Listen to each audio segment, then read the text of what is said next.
Yes, sir. What is going on, y'all? Happy Wednesday to everyone. February 26, 2020.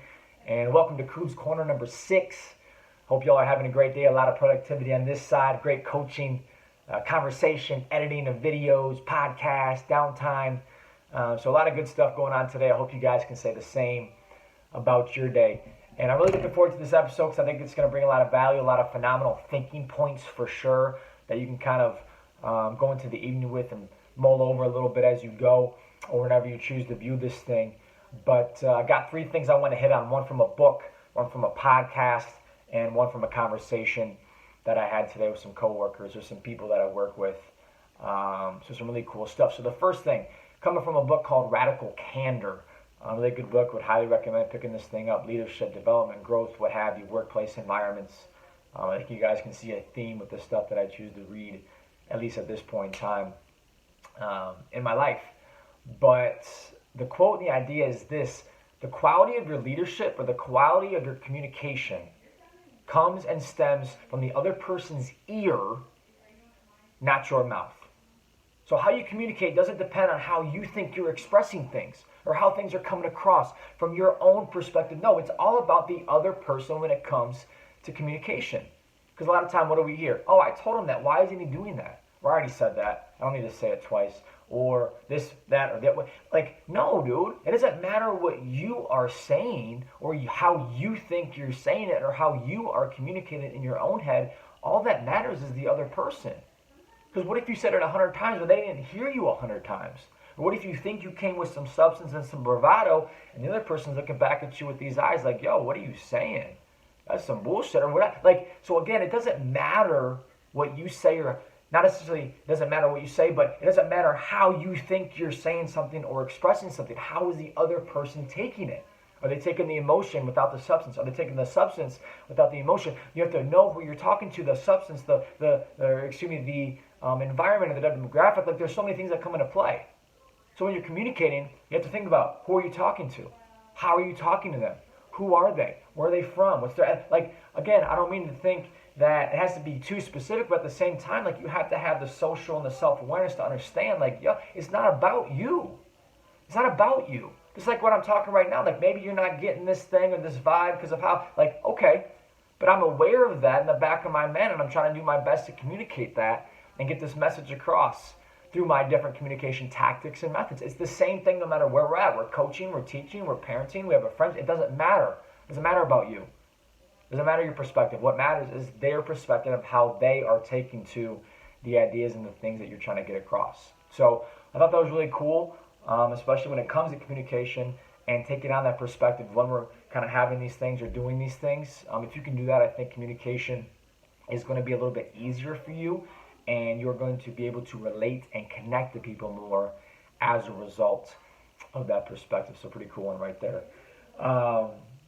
So fantastic. Now, number 2, I was listening to a podcast on the way into work today, and the exact context escapes me because I kind of went off into a daydream, but it made me think of a Will Smith quote.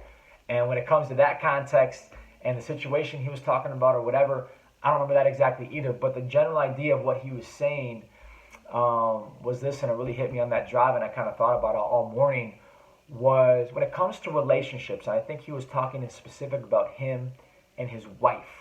He was talking about happiness and growth, and how a lot of time people think when you get into a marriage or a relationship, your whole happiness, your whole life, your whole everything is in the hands of the other person.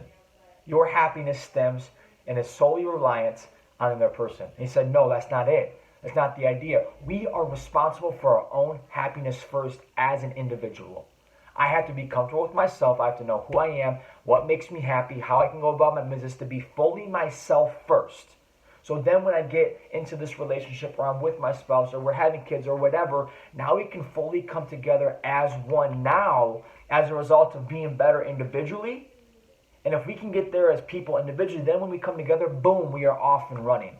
And that's how happiness stems. Now, does that mean we can't find happiness from the other person or joy or fulfillment? Like, of course, that's the whole part of a relationship. You come together as one to make that happen. But it comes from complementation, It comes from knowing ourselves first, and then I can do this, and then we can roll forward.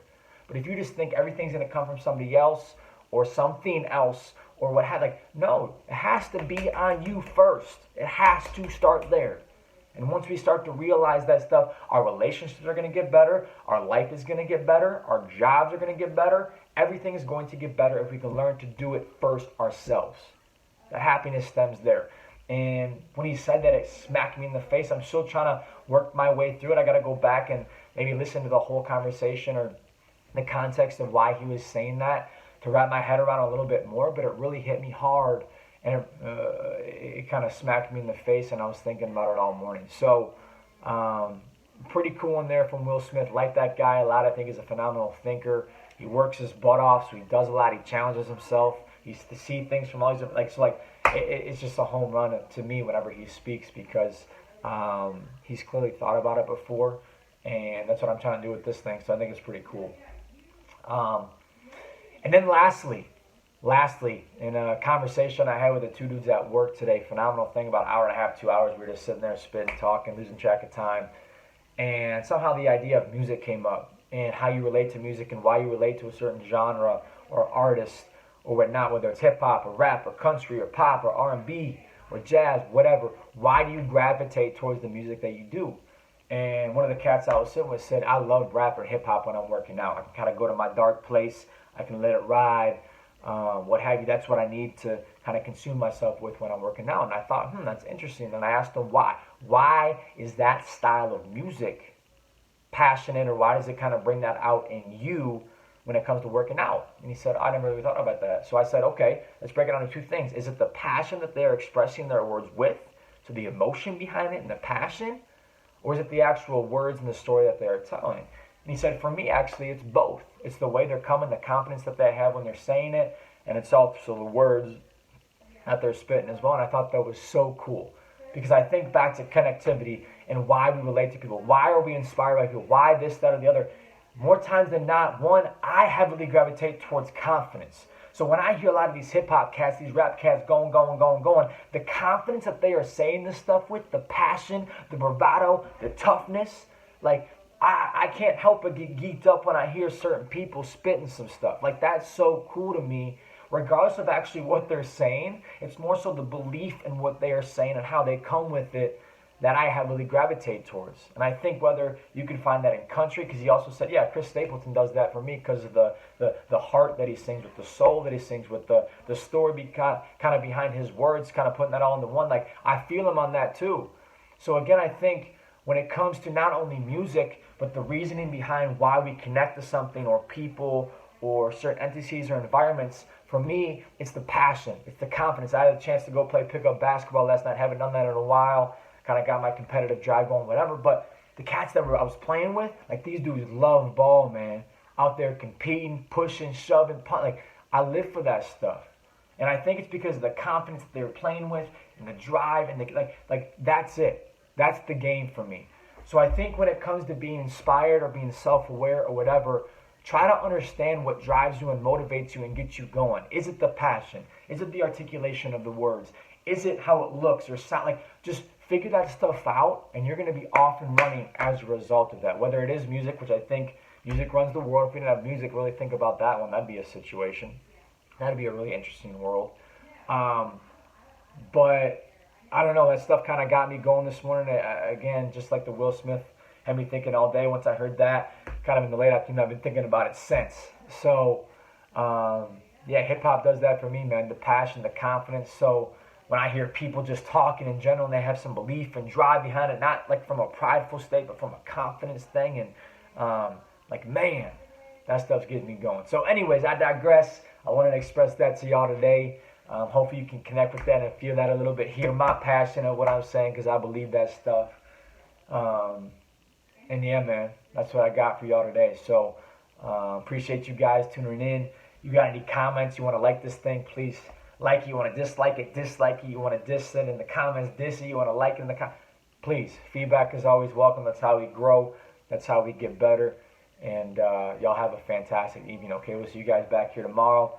Happy Wednesday, February 26th. Coob's Corner number 6. Boom. We out.